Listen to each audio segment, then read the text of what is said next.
Tudo começou quando Getúlio Vargas renunciou e foi o fim da ditadura do Estado Novo. Por isso chamamos essa aula de redemocratização. Eurico Gaspar Dutra é o novo presidente do Brasil. Foi eleito com o apoio de Getúlio Vargas.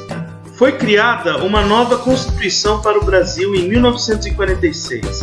O destaque era a ausência de censura, a igualdade perante a lei e a liberdade de associação. Os primeiros anos do governo Dutra foram marcados pelas relações internacionais. Senhor Raul Fernandes, como andam nossas relações com os países do bloco socialista? Sabe, presidente, estamos sendo pressionados pelos Estados Unidos. Essa Guerra Fria está deixando todo mundo meio paranoico. Precisamos tomar uma atitude em relação à Guerra Fria. Vamos romper as relações diplomáticas com a União Soviética. E quanto aos negócios, os Estados Unidos reclamam que os impostos alfandegários são muito altos. Vamos fazer uma importação de bens de consumo com a liberalização do câmbio. Com a importação de bens, produtos americanos chegam ao Brasil, mudando o comportamento dos brasileiros e implantando o sentido do American Way of Life. Essas relações econômicas acabaram afetando a classe trabalhadora. Nosso salário mínimo diminuiu muito. Mas é por causa da diminuição das exportações. O Brasil só importa, não exporta quase nada. Para conter a crise, Dutra apresenta seu novo plano econômico, que era o Plano SALT. O Plano SALT era um plano baseado em saúde, alimentação, transporte e energia. Dutra também destacou-se por construir uma rodovia que liga Rio de Janeiro a São Paulo, por isso que chama lá a Rodovia Dutra. Novas eleições são marcadas em 1950 e o povo decide eleger Getúlio Vargas do PTB. Em 1951, ele agora é o presidente do Brasil, eleito democraticamente. General Felicíssimo Cardoso, é uma honra tê-lo aqui. Trago boas novas, presidente. Creio que devemos nos organizar para manter o controle sobre o nosso petróleo. Devemos criar um monopólio estatal como planejávamos com a campanha do petróleo é nosso. Assim, Getúlio criou a Petrobras. A criação da Petrobras é um marco na biografia de Getúlio Vargas. Mas sua política desenvolvimentista trouxe vários inimigos, entre eles os empresários americanos do petróleo, que queriam manter o controle do petróleo brasileiro. Também foi amadurecida uma oposição mais concreta contra Getúlio Vargas. Era a União Democrática Nacional, a UDN, que acusava Getúlio de irresponsável e corrupto. A UDN tinha expressão por meio de um jornalista, Carlos Lacerda. Ele era um jornalista que defendia que o Estado não deveria intervir na economia, portanto era um liberal. A UDN defendia políticas liberais, em que a economia teria mais liberdade para investir e lucrar pagando o mínimo de impostos, onde o Estado é mínimo e o que vale é a lei de mercado. Getúlio Vargas apoiava uma política que ficou conhecida por populismo, em que o Estado controlava a economia e os trabalhadores. Getúlio Vargas recebe João Goulart, o Jango, ministro do Trabalho, em seu gabinete. Presidente, os trabalhadores estão com um arroxo salarial desde a época do Dutra. Jango, precisamos resolver isso. Assim foi decretado um aumento de salário mínimo em 100%. Com o aumento do salário mínimo, Getúlio Vargas teve que enfrentar a fúria dos empresários e da elite. Que absurdo esse presidente! Como vou pagar meus trabalhadores agora? Vou ter que parar de comprar vinho da França? Carlos Lacerda comprou a briga dos empresários e começou cada vez mais a atacar Getúlio Vargas por meio dos jornais.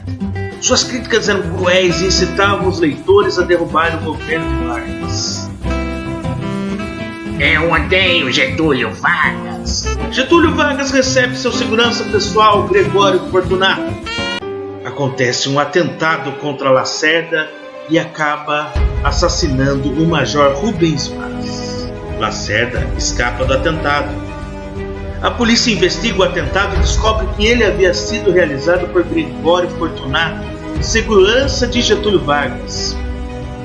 O atentado da Rua Toneleiro, com a morte do major, levou a uma crise no governo de Vargas. A pressão sobre o presidente deixou Vargas abalado. Um dia estava lá com seu filho, o médico Lutero Vargas.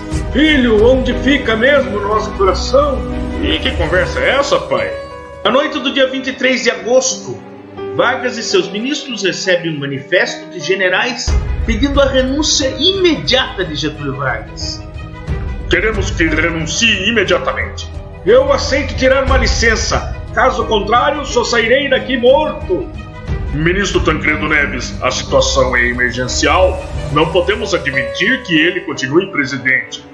Seria melhor tirar uma licença, os ânimos se acalmarão até o fim do ano. Mas o pior aconteceu. Naquela madrugada do dia 24 de agosto de 1954, Getúlio recebe a notícia de Zenóbio da Costa. Exigimos a sua renúncia imediata. Não resista diante dos generais. Isolado e deprimido, Getúlio Vargas reflete e comete suicídio. Comete suicídio com um tiro no coração. Ele deixa uma carta-testamento culpando a oposição e as influências estrangeiras. E termina sua carta assim: no final, o ódio e as infâmias, a calúnia não abateram meu ânimo. Eu vos dei a minha vida, agora vos ofereço a minha morte. Nada receio, serenamente dou o primeiro passo no caminho da eternidade e saio da vida para entrar na história. Em meio a toda a comoção, seu vice é colocado como presidente, o potiguar Café Filho. Então acabou fazendo parte da equipe de Café Filho. Novas eleições foram anunciadas após uma luta burocrática. Juscelino Kubitschek, do PSD, foi eleito para assumir a presidência em 1956. A aproximação da UDN resultou numa pressão acirrada dos partidos e do povo, que acabou levando Café Filho a ter problemas de saúde. Café Filho precisou se afastar. Provisoriamente foi colocado Carlos Luz para assumir a presidência, mas a UDN planejou um golpe para evitar dar o poder para Juscelino. O grupo com Carlos Luz toma o cruzador Tamandaré e ameaça a ordem democrática. Esse movimento é chamado Movimento 11 de Novembro, e o desfecho foi que o comandante Henrique Lott intercede os golpistas do cruzador para garantir a posse de Juscelino Kubitschek. Nesse caso, os militares estavam apoiando a democracia com a eleição do Juscelino Kubitschek. Assim, o cruzador Tamandaré, com Carlos Luz e membros da UDN, entregou-se sem resistência. Juscelino Kubitschek assume a presidência. Excelência, quais são as suas ideias sobre a economia do Brasil? Quero que o Brasil desenvolva-se 50 anos em 5. E como vai ser, presidente? É o plano de metas. O plano de metas é um investimento voltado à indústria automobilística, à construção de rodovias e também no aumento das usinas hidrelétricas para ter energia em todas essas indústrias. Capital para o país. E quero que vocês estudem uma nova arquitetura e um planejamento urbano desse projeto. Isso é fantástico, presidente! Como será o nome da nova capital? Brasília. Será no interior de Goiás, onde formaremos o Distrito Federal. Brasília passa a ser construída e Juscelino vai conhecer as obras de perto.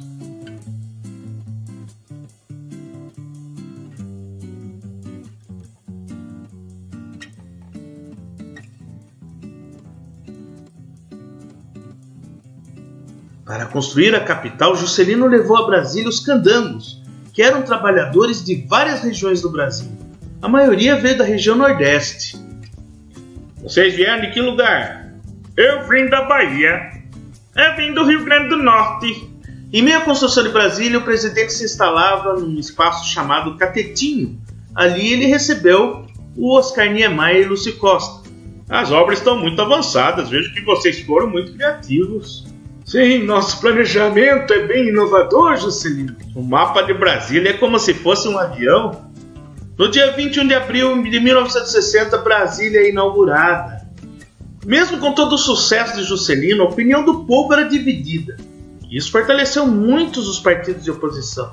A UDN ganhava cada vez mais força. Um brinde ao sucesso do Brasil. Sucesso? Pois depois do Juscelino as coisas entraram nos eixos. Ele criou os planos e metas, trazendo as prioridades como indústrias automobilísticas, estradas e hidrelétricas. Como você é tolo, para realizar tudo isso ele teve que ter ajuda do capital estrangeiro e enfiou o Brasil em dívidas. Ah, mas ele construiu Brasília, ela ficou linda. Você sabe o quanto ele explorou aqueles trabalhadores? Hoje nós podemos comprar carros e eletrodomésticos. Só a classe média. O povão continua sem poder comprar nada. Hoje os automóveis e caminhões são fabricados no Brasil. Mas as estradas de ferro estão abandonadas. Os lucros das empresas cresceram. Mas o salário mínimo caiu. Em meio a essa força da oposição, a UDN lança um candidato mais popular, com uma campanha forte.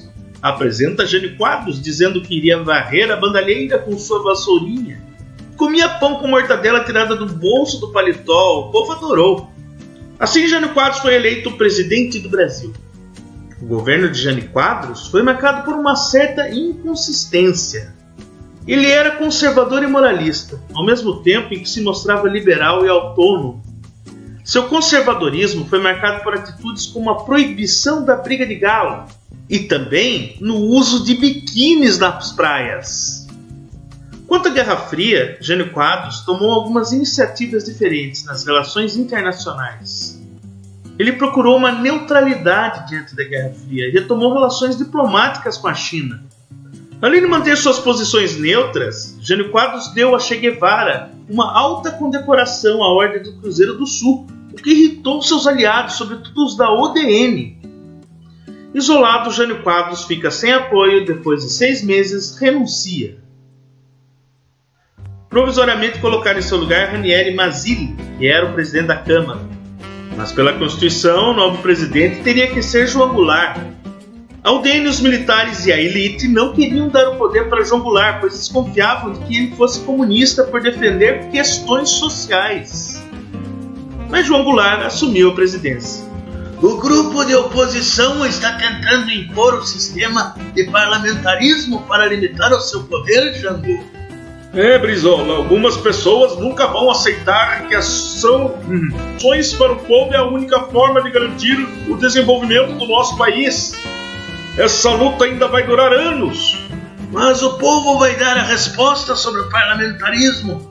O plebiscito vai mostrar a eles que o povo confia em ti.